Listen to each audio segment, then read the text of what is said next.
নেত্রকোনার আটপাড়ায় কৃষি পুনর্বাসন কর্মসূচির আওতায় মাদ্রাসার শিক্ষার্থীদের মধ্যে বিনামূল্যে দেশি প্রজাতির চারাগাছ বিতরণ করা হয়েছে। বৃহস্পতিবার 17 জুলাই দুপুরে উপজেলার কৈলং গ্রামে আলেফ উদ্দিন মহিলা দাখিল মাদ্রাসায় অর্ধশত শিক্ষার্থীদের মধ্যে এই গাছের চারা বিতরণ করা হয়।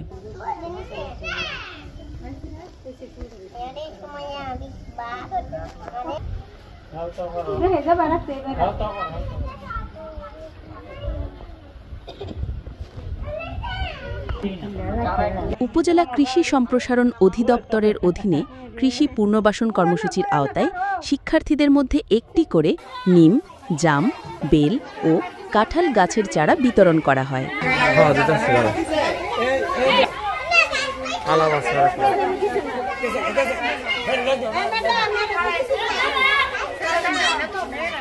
এ সময় উপস্থিত ছিলেন দুয়োজ আটপাড়া উপজেলার উপসহকারী কৃষি কর্মকর্তা মোহাম্মদ মেহেদি হাসান মামুন, দুয়োজ ইউনিয়ন বিএনপি সভাপতি মির্জা আতিকুর রহমান, আলিফ উদ্দিন মহিলা দাখিল মাদ্রাসার সুপার মিজানুর রহমান সহ মাদ্রাসার সকল শিক্ষক শিক্ষিকা ও অভিভাবকবৃন্দ উপস্থিত ছিলেন।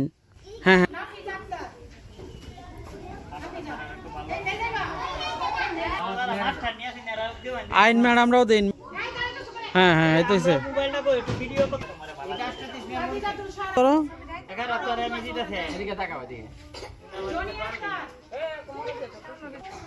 এই সামনে আসে না, সামনে আসে না। হ্যাঁ হ্যাঁ।